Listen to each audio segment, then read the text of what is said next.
Hello student, स्वागत है आप सभी का हमारे यूट्यूब चैनल द प्रमाण स्टडी पर। आज हम कर्म कारक को आगे पढ़ेंगे। देखो, इसके अगले नियम लेते हैं। अभि नी उपसर्ग से युक्त विश धातु आए तो आधार की क्या हो जाती है? कर्म संज्ञा। आधार क्या होता है? आधारो अधिकरणम, यानी जो आधार होता है, जैसे कोई सरफेस हुआ यानी धरातल हो गया या टेबल हो गई, कुर्सी हो गई, ये सभी क्या है? आधार हैं। जिस पर कोई वस्तु टिकी हो उसे क्या कहते हैं? आधार। जिसमें कोई वस्तु बसी हुई हो, जिसमें कोई वस्तु विद्यमान हो, वो भी क्या होता है? आधार। तो यहाँ पर अभी नि उपसर्ग दोनों संयुक्त रूप से आ रहे हो और वो किसके साथ आ रहे हो? विश्व धातु के साथ, तब फिर उसकी क्या हो जाएगी? आधार की कर्म संज्ञा हो जाएगी। दिनेश गांव में प्रवेश करता है। विश्व धातु का अर्थ होता है प्रवेश करना। तो आधार क्या हो गया? गांव। क्या हो गया? गांव। यहाँ पर मैं आ रहा है। मैं पेपर किस में आता है? अधिकरण कारक में। लेकिन यहाँ पर प्रवेश करने के अर्थ में क्या हो गया? कर्म संज्ञा हो गई और इसमें द्वितीय विभक्ति हो गई। देखो, दिनेशः, दिनेशः गांव में क्या हो जाएगी? ग्रामम।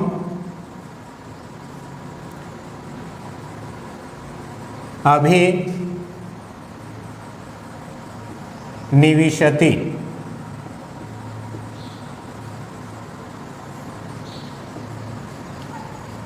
दिनेश गांव में प्रवेश करता है। ठीक है, अगला नियम देखते हैं। इसको मिटा देते हैं। देखो, निम्न 16 धातुओं के योग में अपादान आदि कारकों, यानी अपादान कारक हो, करण कारक हो, अधिकरण कारक हो, संबंध हो, इन सभी के स्थान पर इन धातुओं के योग में कौन सी 16 धातुएं? देखो, दुह, दोहना, गाय आदि का दोहन करते हैं। बकरी, गाय, भैंस जो भी हो, जिनसे दूध निकालने का काम किया जाता है, उसे क्या कहते हैं? दुह। तो ये दुह धातु जहाँ आ जाए, वहाँ पर अन्य जो भी कारक होंगे कर्म कारक के अलावा, उनमें भी क्या हो जाएगी?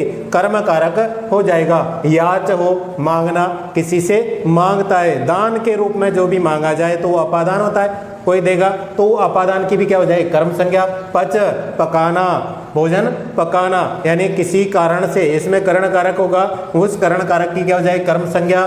दंड देना, दंड देने में, दंड के योग में रुध, रोकने के अर्थ में, प्रक्ष, पूछने के अर्थ में, चे, चुनना, बहुतों में से किसी एक को चुनना, पंचमी षष्ठी विभक्ति होती है, लेकिन यहाँ पर कौन सी हो जाएगी? कर्म कारक। ब्रू, बोलना, यानी भाषण देना, किसी को कोई ज्ञान प्रदान करना। सास, सास यानी कहना, अच्छी बातें कहना, उपदेश देना। जी, जीतना, किसी से कोई वस्तु जीत ली जाए, जुए आदि में किसी में भी जीते। मुस, चुराना, यानी कोई का कोई धन आदि, कोई वस्तु आदि चुरा ली जाए। इसके योग में मथ, मथना। नी, ले जाना। नी का अर्थ क्या होता है? ले जाना।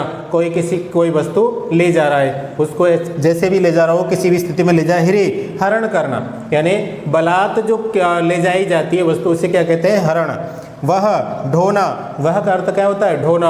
और ढोने के लिए उसे क्या करना पड़ेगा? सिर पर उठा के ले जाना पड़ेगा। कृष, खींचना, जिस वस्तु को अपन उठा नहीं सकते और वह वस्तु हमारे साथ जाने में भी परेशानी करे तो उसे कैसे ले जाएंगे?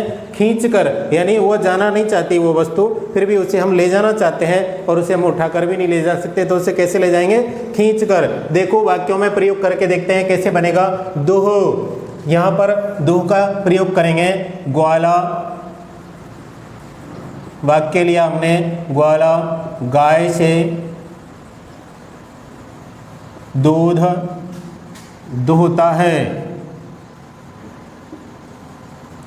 ग्वाला गाय से दूध दुहता है। देखो, ग्वाला क्या हो गया? कर्ता और दूध क्या हो गया? कर्म। एक कर्म तो इसमें पहले से विद्यमान हो गया। इन धातुओं के योग में एक निश्चित विषय ये भी है कि दो कर्म हो जाते हैं। एक तो पहले से विद्यमान रहता है, ये दूध दोहने का काम हो रहा है। कौन सा काम हो रहा है? दूध दोहने का काम हो रहा है। तब फिर ये दूध तो क्या हो गया? कर्म। एक कर्म तो पहले से निर्धारित हो गया इसमें। अब दूसरा कर्म क्या हो जाएगा? गाय से। किससे धोता है? गाय से। अब यहाँ पर कर्ता ने कर्म को कर्ण से, यहाँ पर से आ गया, तो इसमें क्या होनी चाहिए थी? तृतीय व्यक्ति। ये कारण है किससे धोया जा रहा है? गाय से। लेकिन यहाँ पर दोहना धातु के अर्थ में इसमें क्या हो जाएगी? कर्म संज्ञा हो जाएगी। क्या बन जाएगा?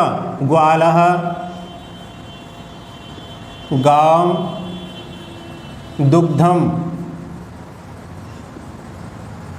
दोहना का क्या हो जाएगा? दोग्धी। ग्वाला गाय से दूध दोहता है। यहाँ पर एक कर्म दुग्ध तो पहले से था, लेकिन यहाँ पर गाय की भी क्या हो गई? कर्म संज्ञा। कौन सी धातु के योग में? दुग्ध धातु के योग में। अगला देखते हैं, याच यानी मांगना। वह राजा से भूमि मांगता है। वह राजा से भूमि मांगता है। क्या मांग रहा है? भूमि। तो ये कर्म तो ये पहले से हो गया, इसमें द्विकर्मक धातु कहलाती हैं। और जिससे मांगा जा रहा है उसकी भी क्या हो जाएगी? कर्म संज्ञा। अब राजा में भी द्वितीय विभक्ति हो जाएगी, इसमें तो द्वितीय विभक्ति पहले से हो गई। अब यह वह सह राज्ञम, क्या मांग रहा है? भूमि। भूमि को क्या कहते हैं? वसुधा। वसुधाम, क्या मांगने को? याच धातु का प्रयोग होगा, क्या हो जाएगा? याचते। याच धातु आत्मनेपदी धातु होती है, इसके याचते, याचते, याचनते ऐसे रूप चलते हैं। देखो अगली धातु है पच।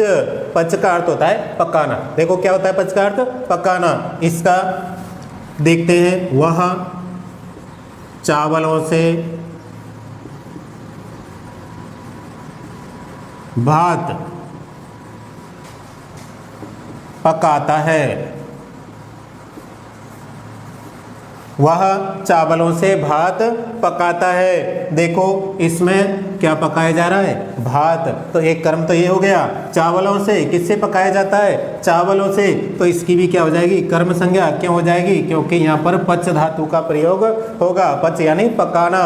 यहाँ पर पकाने के अर्थ में इन चावलों की भी क्या हो जाएगी? कर्म संज्ञा। क्या बन जाएगा?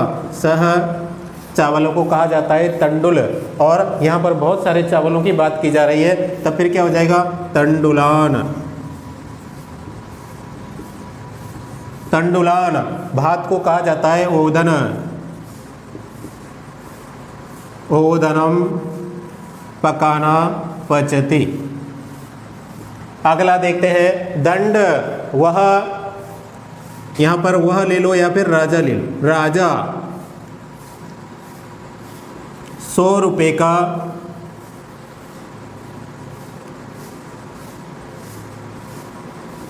दंड देता है। राजा 100 रुपये का दंड देता है। क्या देता है? दंड। एक कर्म तो ये हो गया। अब यहाँ पर 100 रुपये का, इसकी भी क्या हो जाएगी? कर्म संज्ञा हो जाएगी। राज्ञः शतम, दंड देता है। दंड, दंडम ददाति।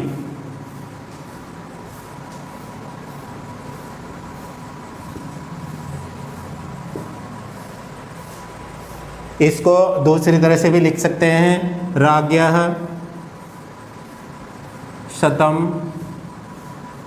दंडयति।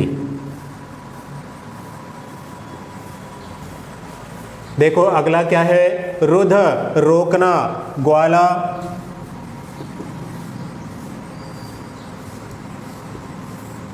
ब्रज में गायों को रोकता है। किसको रोकता है? गायों को। एक कर्म तो ये हो गया। किस में रोकता है? कर्म में। मैं अर्थात क्या हो गया? अधिकरण। तो इस अधिकरण में भी कर्म संज्ञा हो जाएगी इसकी। किसके? रुणद्धि यानी रोकने के अर्थ में। क्या हो जाएगा? ग्वालः। यहाँ पर वृजम गायों में, गाम अवरुणद्धि।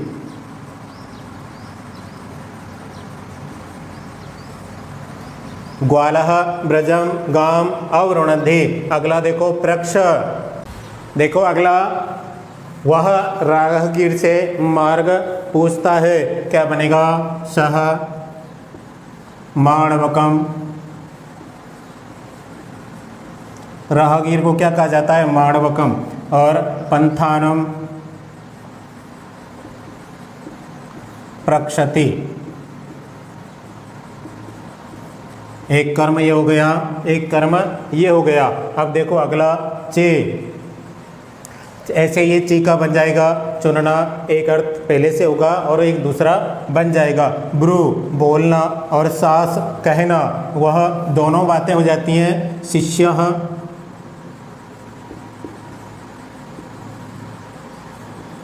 गुरुम, देखो गुरु शिष्यम धर्मम ब्रूते शासते। यहाँ पर गुरु शिष्य से धर्म कहता है। क्या कहता है? धर्म। किससे कहता है? शिष्य से। लेकिन फिर भी शिष्य में क्या हो गई? कर्म संज्ञा हो गई और इसमें द्वितीय व्यक्ति, और धर्म में तो पहले से द्वितीय व्यक्ति थी। जे जीतना, वह सह मोहन से 100 रुपये जीतता है। क्या है? वह मोहन से 100 रुपये जीतता है। सह मोहनम शतम जयति। जी धातु के योग में मोहन में भी क्या हो गई? द्वितीय व्यक्ति हो गई। अब देखो मुश चुराना, वह धनिक से 100 रुपये चुराता है।